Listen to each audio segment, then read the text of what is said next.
Hello, class 8 students. How are you all? I hope all of you are absolutely fine. So, why is Prerna ma'am come today? Because today we are going to be reading chapter number 6 from your textbooks. All right. So this chapter number 6, it is on page number 51. So I want all of you to open your textbooks to this chapter. Chapter number 6, page number 51. Now, if you remember in our previous classes, we studied that how the British government, it tried to capture or annex a lot many regions in India. And while they did so, they also tried to do what? They also tried to basically implement a few policies, right? And this, these set of policies, these were related to political, economic, and even the education sector. And a lot many changes were brought, particularly in terms of the education sector. Now, while all of this was happening, there were a lot many people who were in a lukewarm way supportive of British. Then there were some who thought that a few changes that the British is trying to make are only for the welfare or the benefit of the Indians only. And while there were some who were completely opposed to these changes or these new policies. So with so much of so many changes happening around, a period came in India which we call as the Indian Renaissance, or the period of Indian Renaissance. That's exactly what we are going to study in this chapter. But before that, let us have a look at the topics that we are going to study in this particular chapter. So, we're going to talk about various reformers here. So, we're going to talk about Raja Ram Mohan Roy, Ishwar Chandra Vidyasagar, Dayanand Saraswati, Swami Vivekanand, Jyotiba Phule, and Varsangalam Sri Narayan Guru, Annie Besant, Sir Syed Ahmad Khan, and about the Singh Sabha. So we're going to talk about all these people and these the organizations that they had set up, which aimed at bringing about some changes in the Indian society only. So these were Indians only who wanted to change something about the society. So coming back to the concept of Indian Renaissance that I was talking about. Now, first we need to understand what is the meaning of this term Renaissance. Renaissance, the literal meaning of this word is rebirth. It means rebirth. That's the dictionary or the literal meaning of this word.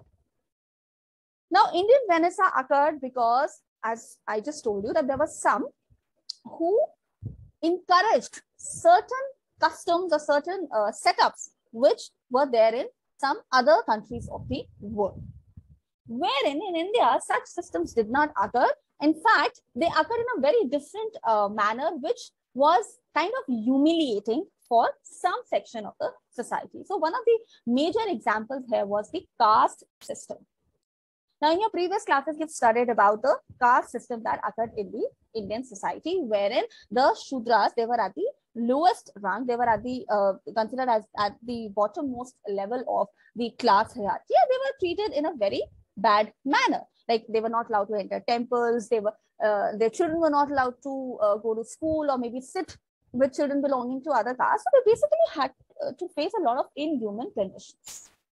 Now, there were some of the Indians who felt that this system needs to be changed, or the evils of the society, they need to be eradicated. And that's why these people, looking at the situation at that point of time, wherein they saw that the British is ruling India, they tried to seek help from British only to abolish certain evil practices. Who were these people? I've just read out the names.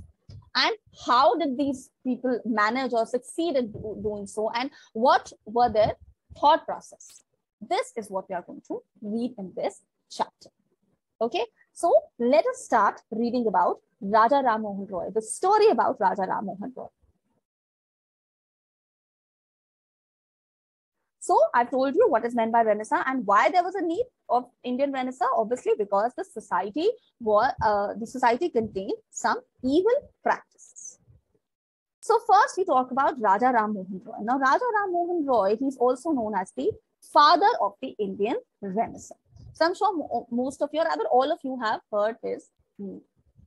Now he was a very educated person, and he was born in Bengal in the year 1772. He was a well-read man.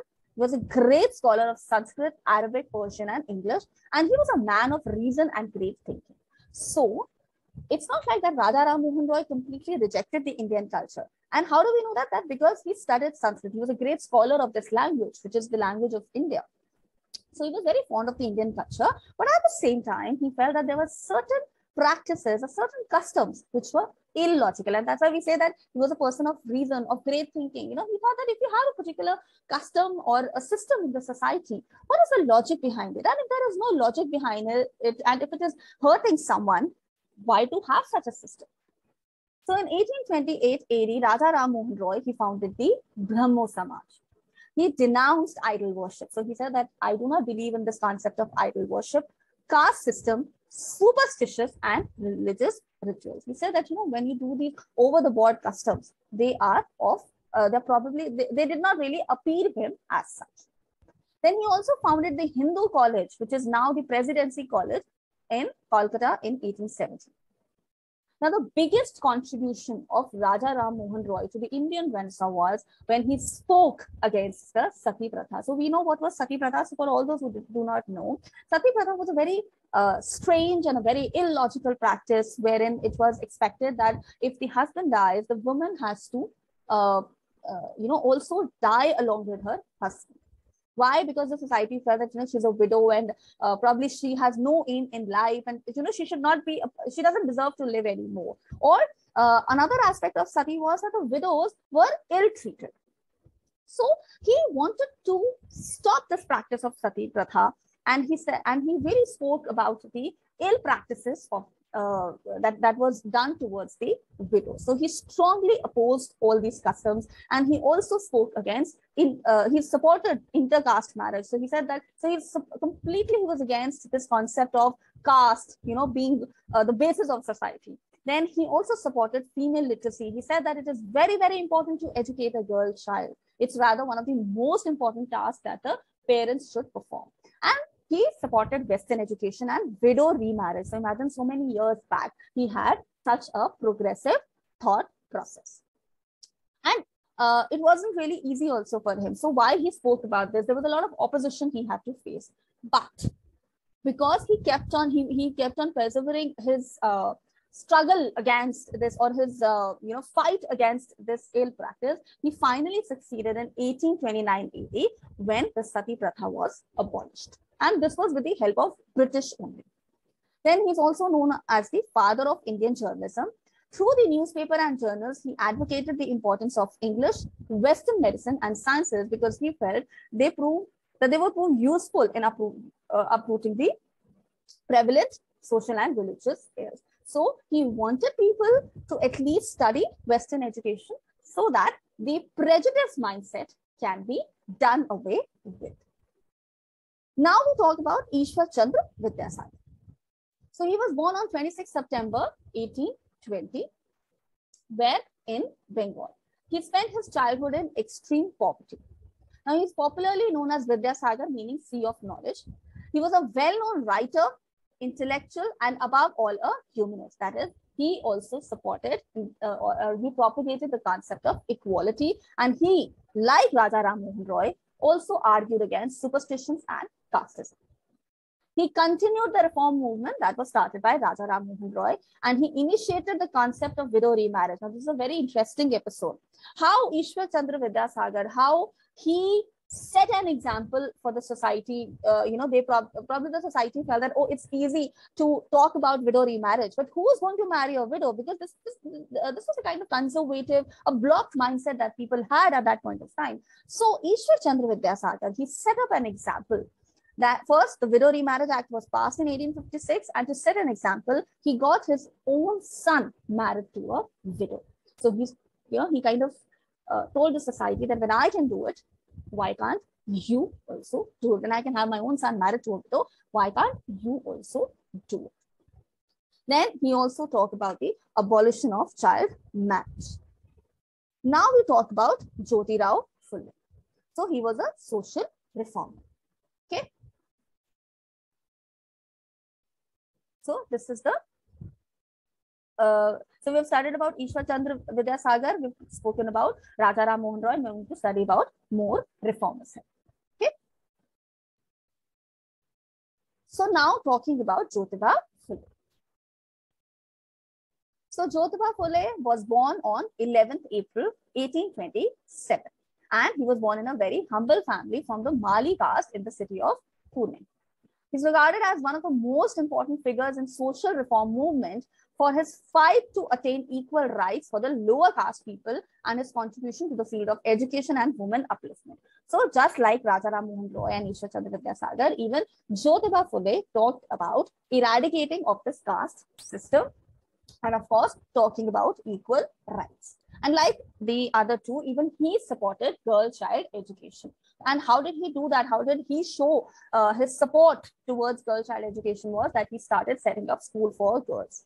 He raised his voice against the unjust caste system under which millions of people had suffered for centuries. And in order to set up an example before the people, he allowed the lower caste people to make use of wealth constructed inside the boundary of his house. So again, setting up an example for others. In September 1873, he along with his followers formed the Satya Shodhak Samaj, that is Society of Seekers of Truth. The main objective was to liberate Bahujans or the Shudras and the untouchables and to liberate them, that's to give them that freedom, of being equal in the society, and also to prevent them from any kind of exploitation, the atrocities, the inhuman conditions that they were put at generally by the upper caste people. Now we talk about Sri Narayan Guru. So he was a visionary saint, scholar, philosopher, humanist, and social reformer. And he talked about human equality, love, compassion, empathy, universal brotherhood. He also propagated education as means of achieving economic, social, and cultural advancement. He said, if you want to have experience growth, you need to be educated. And he was the architect of Kerala Renaissance. So let us read something more about Sri Narayan Guru. Okay. So here are the photos you can see. All right. So talking about Sri Narayan Guru. So what he did, he led the Sri Narayana Dharma Paripalan Yogam movement, which rejected casteism and promoted new values of spiritual freedom and social equality. What were the main features of this movement? To remove untouchability, build temples which would be open to people of all castes, and to simplify rituals and ceremonies for worship, marriage, birth, and funeral among the Hindus. And from a school teacher, Sri Narayan, he became a religious reformer. In 1877, he composed Atmapadesa Satakam, that is 100 verses of self-instruction. He traveled widely, lived in a hermit's life, and his goals of pilgrimage were promotion of education, cleanliness, devotion to God, improve agriculture, trade, basically improve the economy, and to spread about his movement.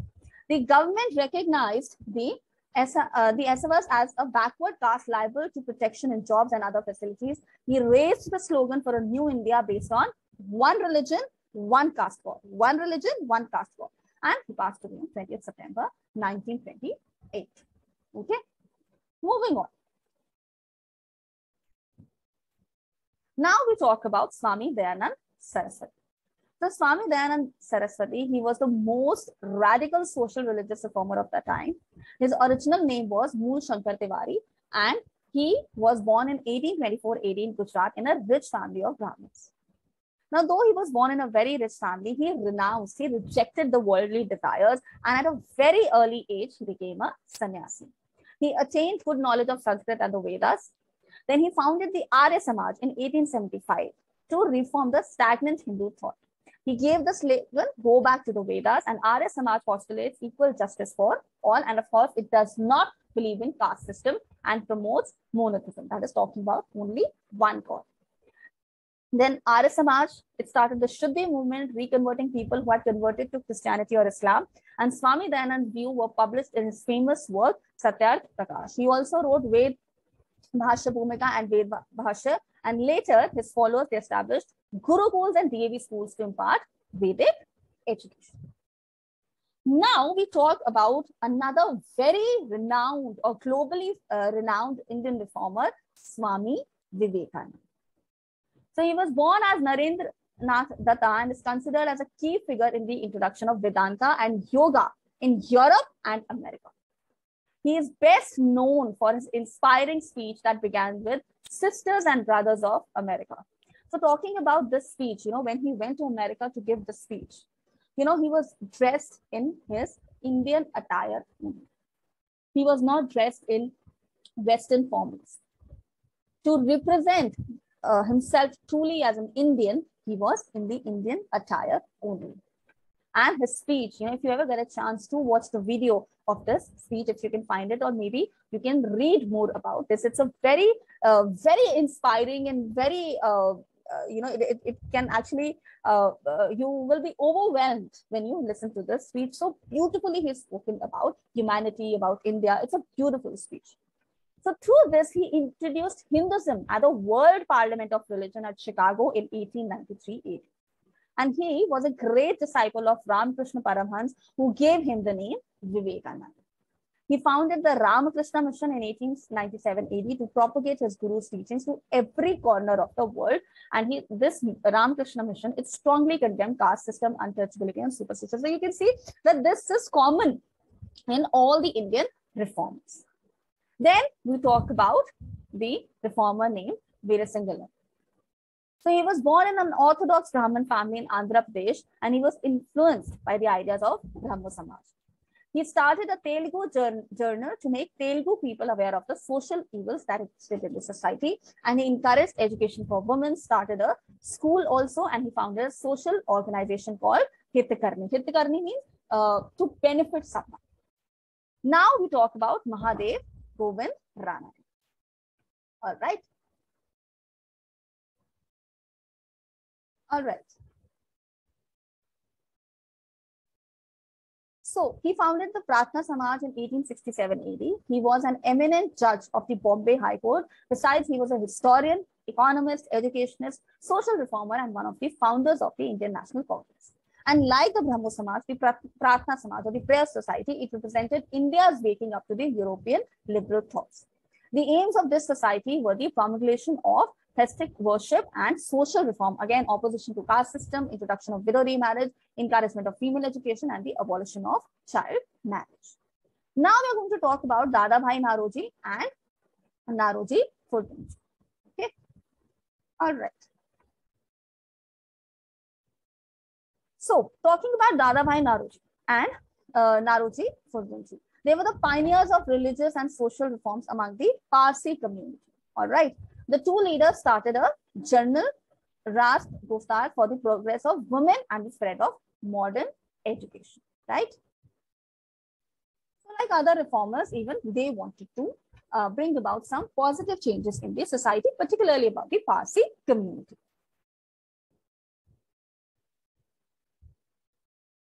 All right. In 1851 AD, they started the Renumai Mazdasan Sabha to modernize the society. And another important social reformer in the Parsi community was Sorabji Bengal. Right? So these are the names which are given. Now we talk about Dr. Bhimrao Ambedkar. Right? So about Dr. Bhimrao Ambedkar, most of us have heard his name, but how did he try to reform the society? So he was a great nationalist leader, thinker, writer, scholar, revolutionary, and the revivalist of Buddhism in India. Now, because he belonged to the what people labeled as the lower class, he belonged to that section of the society. And during his childhood, he had to undergo a lot of atrocities. And it was something that it really had a deep impact on him. And he was determined to bring about a change in this particular system. He spent his whole life, his entire life, fighting against social discrimination and exploitation of backward and the scheduled caste, as well as against untouchability. He played a key role in the preparation of modern India and its democratic ideals. He was also the chief architect of the Indian Constitution. This is something that you need to know. And he has been honored with Bharat Ratna, which is India's highest civilian award.